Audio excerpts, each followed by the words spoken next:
Good morning to all of you. Today we are going to discuss the topic forum shopping. You may be knowing, you might have gone to Forum Mall, Koramangala, Bangalore also. Anyway, so forum mall, forum shopping means choosing a place of your choice. So normally you visit one forum, then you will take your friend to the other forum saying that there is some offer, there is some cheaper rate, or that forum mall owner is known to you like that. Nowadays the litigation is also going on in that direction. Supreme Court has really disapproved and deprecated the practice of forum shopping. That means the litigants are approaching the courts where they think that they can get favorable orders even though it is not within the jurisdiction of the so-called high court or lower court. This is what is called forum shopping, and this is totally actually banned in India, even in some other countries also. Right?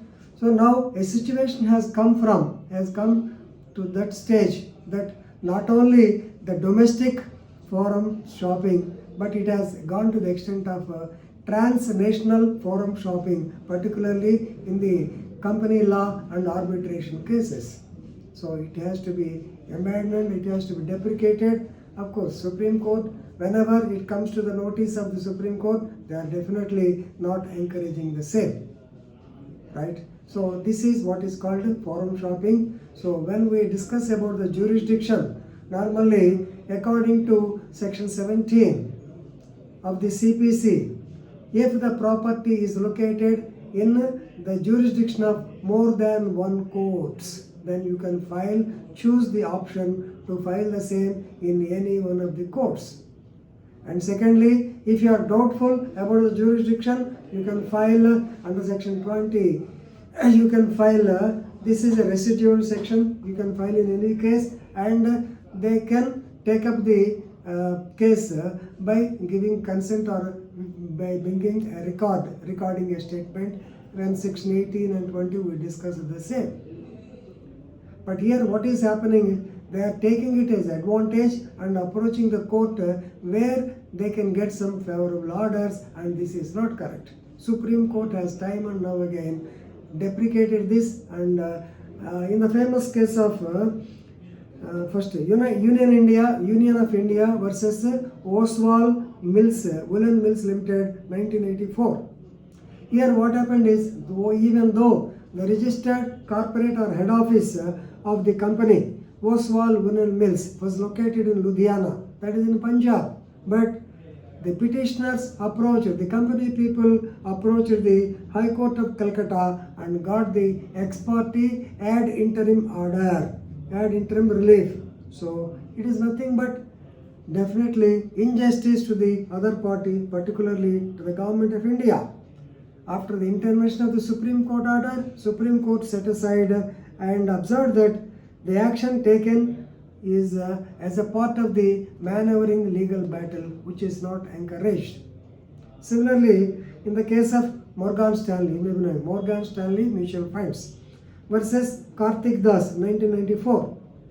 In that connection, the Supreme Court observed that there is an increasing tendency on the part of the litigants to indulge in speculative and vexatious litigation and also adventurism, which the fora seem readily to oblige. Adventurism means, suppose let us file it, okay, if it comes, you will be allowed or you get some interim relief, otherwise no problem. That is what is called adventurism. So Supreme Court we think that such a tendency should be curbed. Not only that, I am telling you the last case. In case of ONGC versus Karthik Das, Utpal Kumar Basu. ONGC versus Utpal Kumar Basu, 1994 itself. Yeah. So even though no cause of action has arisen in Calcutta, the High Court of Calcutta entertained a writ petition and granted interim relief to the petitioner. The reasons may be so many. We can definitely say it is a case of forum shopping. In this case also, Supreme Court observed that we are greatly pained to say that if we do not strongly deprecate the issue, definitely we are failing or we will be failing in our duty to the institution and the system of administration of justice. See, such a hard words and harsh words have to be used by the Supreme Court. And Supreme Court also stated, we do hope, that means let us assume that we will not have another occasion to deal with such a situation. Why I am telling all these things is, yesterday, 2 days back, Dr. D.Y. Chandrachud, Honorable Justice of the Supreme Court of India, he stated that suppose as the Constitutional Court, if we do not come and protect the rights of the citizen, we are failing in our duty. Who else can do it? Who else can do it? That is, in the case of granting bail to Arnab Goswami, he has commented like that. So please remember, this is what is called forum shopping, which has to be curbed, which has to be banned. Of course, I have seen so many lawyers encouraging their clients also for doing the same, which is not legal, and Supreme Court will definitely curb the such illegal practice of forum shopping. Thank you.